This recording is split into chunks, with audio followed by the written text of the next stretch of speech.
नमस्कार। हम लोग जो है कक्षा 9 का सामाजिक विज्ञान पढ़ेंगे। सामाजिक विज्ञान के अंतर्गत हम लोग जो है आज संस्थाओं का कामकाज, संस्थाओं का कामकाज नामक चैप्टर पढ़ेंगे। इस चैप्टर के अंतर्गत हम लोगों को जो पहला टॉपिक पढ़ना है वह है प्रमुख नीतिगत फैसले कैसे किए जाते हैं। देखिए, प्रमुख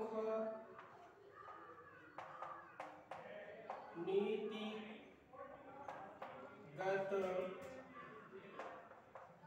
फैसले कैसे किए जाते हैं।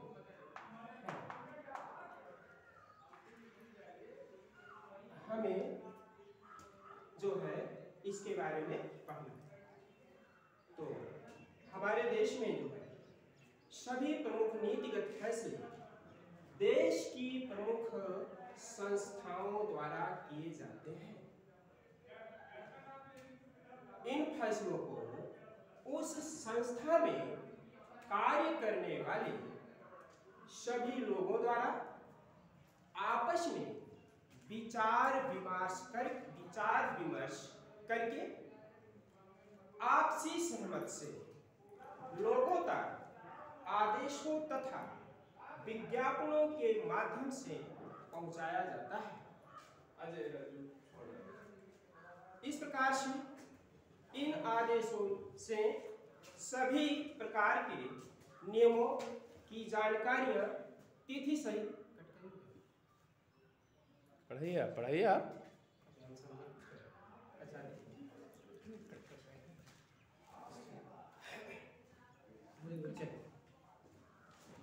जो भी नीतिगत फैसले हमारे देश के बड़े पदों पर आसीन लोगों के द्वारा लिए जाते हैं, उन आदेशों को जो है विभिन्न प्रकार के नियमों के तहत तिथि सहित लोगों तक पहुंचाए जाने का कार्य किया जाता है।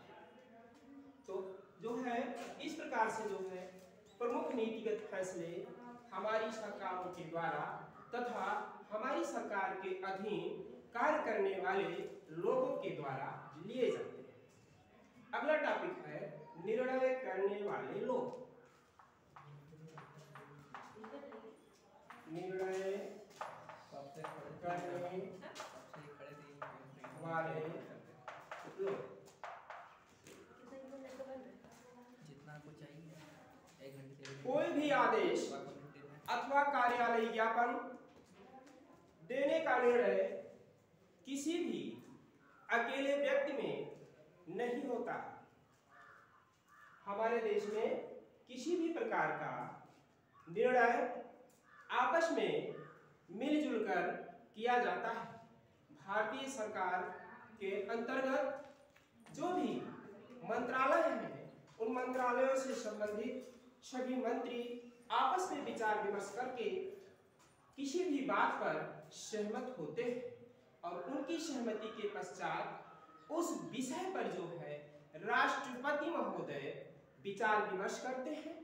यदि उनको वह विषय वस्तु अच्छी लगती है तो उनके एक ही हस्ताक्षर से वह विषय वस्तु पारित कर दिया जाता है, अर्थात कानून बन जाता है। तो इस प्रकार से जो है किसी भी विषय वस्तु पर कानून बनाने का कार्य किसी एक व्यक्ति का नहीं, अपितु भारत की सर्वोच्च संस्था तथा ऊंचे पदों पर बैठे हुए लोगों के द्वारा किया जाता है। जैसे हमारे देश में ओबीसी अर्थात पिछड़े वर्ग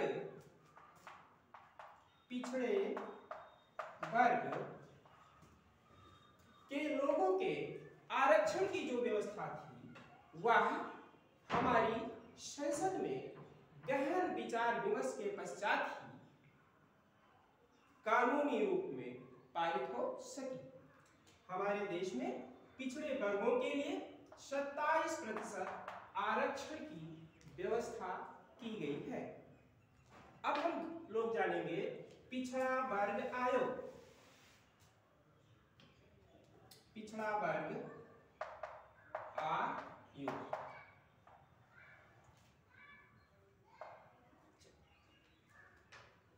भारत सरकार ने 1979 ईस्वी में, यहां देखिए 1979 ईस्वी में पिछड़ा वर्ग आयोग का गठन किया। पिछड़ा वर्ग आयोग का गठन किया। इस आयोग को मंडल आयोग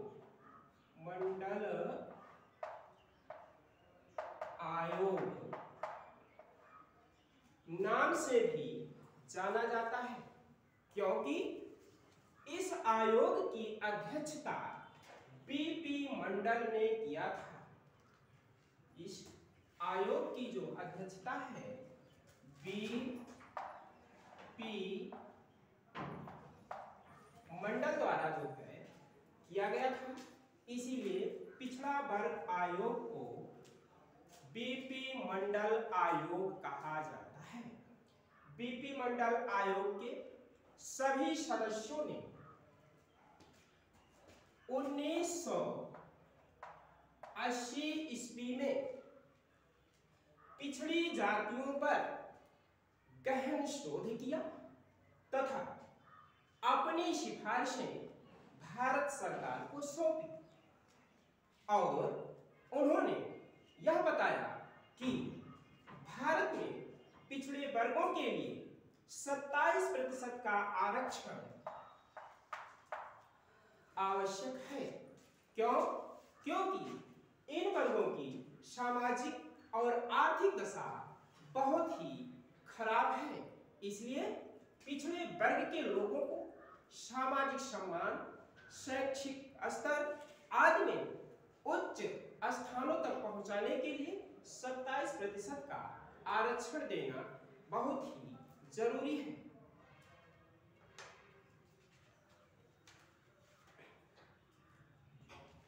हम लोग आगे पढ़ेंगे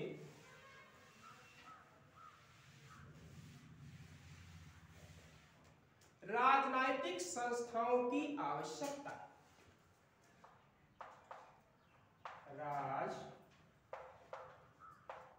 राजनैतिक संस्थाओं की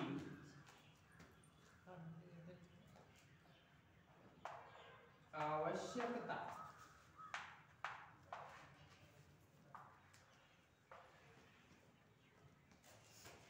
सरकार पर नागरिकों की सुरक्षा करने और सबको शिक्षा एवं स्वास्थ्य सुविधाएं उपलब्ध कराने की जिम्मेदारी होती है।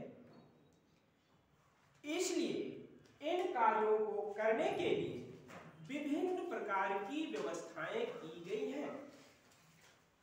इन व्यवस्थाओं को ही संस्था कहा जाता है। ध्यान देंगे, हमारी सरकारों को नागरिकों की सुरक्षा, नागरिकों की सुरक्षा, शिक्षा एवं स्वास्थ्य। नागरिकों की सुरक्षा, शिक्षा एवं स्वास्थ्य प्रदान करने की जिम्मेदारी हमारी सरकार की होती है और इन जिम्मेदारियों को बखूबी निभाने के लिए विभिन्न प्रकार की संस्थाएं होती हैं। विभिन्न प्रकार की संस्थाएं होती हैं। इन संस्थाओं के माध्यम से जो है हमारे देश में, हमारे देश के नागरिकों के लिए सारी व्यवस्थाएं पूर्ण रूप से संचालित की जाती हैं। देश की सभी संस्थाएं अपने कार्यों को भली भांति संपादित करें इसके लिए संविधान में बखूबी नियमों तथा कानूनों को बनाया गया है। कोई भी लोकतंत्र तभी ठीक से कार्य करता है जब वहाँ की संस्थाएं अपने कार्यों को जिम्मेदारी पूर्वक करने का कार्य करती हैं। इस प्रकार से हमारे देश में राजनीतिक संस्थाओं की आवश्यकताओं को बहुत ही महत्व दिया गया है। इसके बाद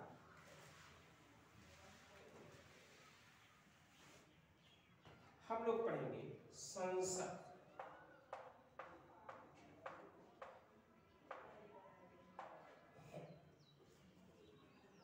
लोकतंत्र में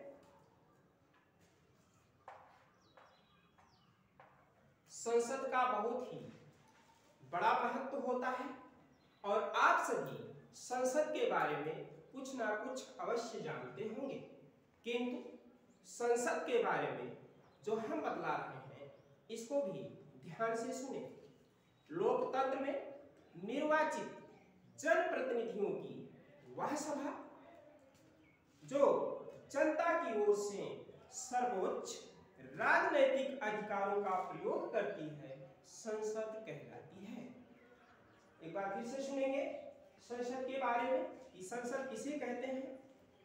तो ध्यान देंगे, लोकतंत्र में निर्वाचित जनप्रतिनिधियों की वह सभा जो जनता की ओर से सर्वोच्च राजनैतिक अधिकारों का प्रयोग करती है, संसद कहलाती है। भारतीय संसद को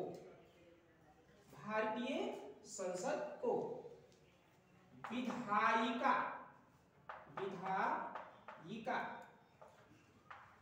अथवा व्यवस्थापिका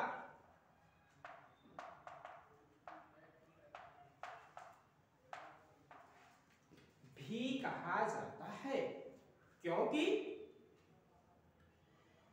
यह देश के लिए नियम व कानून प्रतिपादन करने का कार्य करते हैं, अर्थात नियम व कानून बनाने का कार्य करते हैं और सभी प्रकार के महत्वपूर्ण फैसले भारतीय संसद द्वारा किए जाते हैं। तो भारतीय संसद के दो सदन भी होते हैं। भारतीय संसद के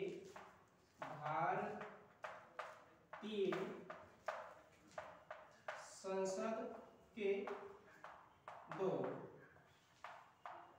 सदन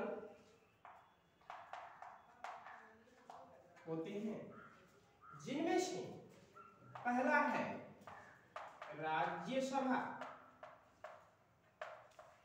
तथा दूसरा लोकसभा।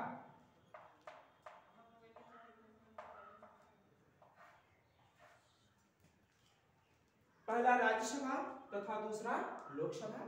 ध्यान देंगे, भारतीय संसद के दो सदन होते हैं, पहला है राज्यसभा और दूसरा लोकसभा। राज्यसभा को उच्च सदन कहा जाता है, उच्च सदन,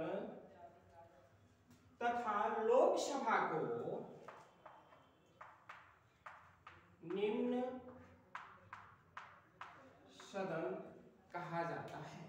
तो इस प्रकार से जो भारतीय संसद है उसके दो सदन होते हैं, एक राज्यसभा दूसरा लोकसभा। तो हम इनको जो है दूसरे रूपों में उच्च सदन तथा निम्न सदन भी कह सकते। बस आज के लिए इतना ही, आगे जो है